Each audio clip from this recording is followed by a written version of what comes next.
Hi guys, Miss Saturn here with another day of writing poetry. Um, so yesterday we worked on kind of using our poetry checklist to make sure that our poem was really a poem, and we noted down some post-its with the things that we were missing from our poems. So we're gonna build off that lesson we worked on yesterday, because now you have a bunch of poems that you know aren't really poems, and we're not just gonna leave them, right? We want to turn them into poems because we know exactly what they're missing. So our goal today, I can revise an old poem to make sure it is really a poem by using a poetry checklist. And this is the checklist we used yesterday, the one we're going to use today. We're going to make sure by the time we finish turning one of these poems into, or one of these non-poems into a poem, we're going to make sure that all these things on the checklist really apply.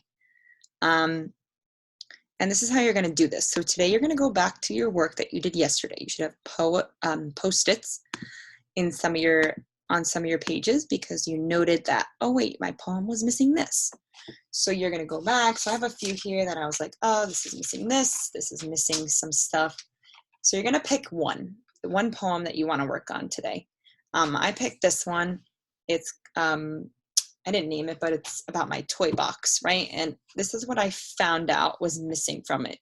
It needed music, it needed line breaks, and it wasn't really a poem. It was more of me telling you about something, but not in a poem kind of way. So now, to myself, when I'm rewriting this poem, because I know exactly what it's missing from my checklist, okay? It's missing these things. So it does have a feeling, and it does actually describe something, but it is missing music, it's missing line breaks, and it's not really a poem. So I need to fix these three things. And I think the way I can do that, I can definitely add line breaks in. I will read you my poem, and I'm going to try to show you how I think and how I can make my poem have these things. So this is the poem so far. It goes like this. I'm going to tell you about my toy box and what's in it. First, I have one stuffed animal lion. I also have a shiny doll with a beaded necklace. Last, I have pretend silver coins. It is fun to play with my toys. Okay, so I know exactly what this poem is missing. It has a little bit of feeling, but I want to make sure it's even more. So I'm thinking the way I can make this poem really a poem. Okay, remember, we're thinking of things through poet's eyes. And the way I think about that is I think, what does my toy box remind me of? So it really reminds me, so when I look inside, I'm like, oh, so many cool things. It reminds me of something when I open it up, I'm like, wow, this is amazing. I'm gonna have so much fun with this. And the first thing I think of right away is a treasure box. So when I open up a treasure box, I'm like, wow, look at all that cool stuff inside. So that automatically is going to make this poem a lot cooler because I'm now thinking like a poet. And my toy box isn't a toy box anymore. Now it's a treasure box. So I'm going to make sure that I really capture that kind of poem like structure. I'm not making it a story anymore, and it's not facts. And when I rewrite this, it's got to have line breaks and music. Okay, so I'm going to get writing, and then I'll share with you what I came up with. Okay, guys, I'm back, and this is what I came up with. So remember, I was telling you I wanted to make this more of a poem by comparing my toy box to something, and what I picked is a treasure box. My toy box is like a treasure chest. Okay, so remember, I had to add line breaks, music, and is it really a poem? So now it goes like this. Let me know what you think. My toy box is a treasure chest with wonderful riches that glow inside. A lion made of gold, a shiny figurine with shimmering curls, who wears shiny jewels and precious gemstones.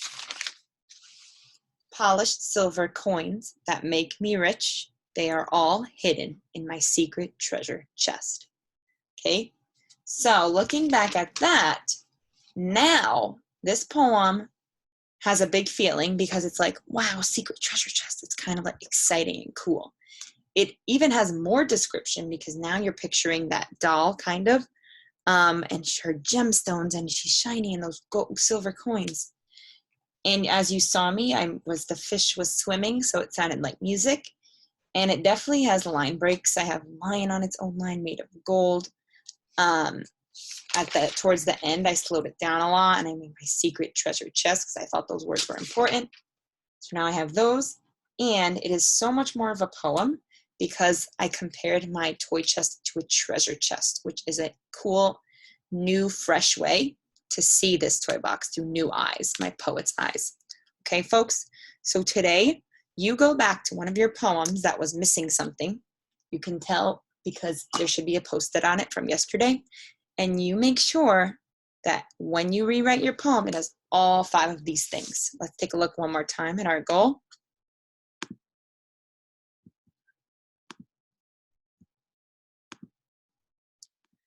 I can revise an old poem to make sure it is really a poem by using a poetry checklist. All right, folks, good luck. I'm excited to read these old poems, and now I'll be sure that they are really the poems that follow all of these things on the checklist. Good luck today, poets.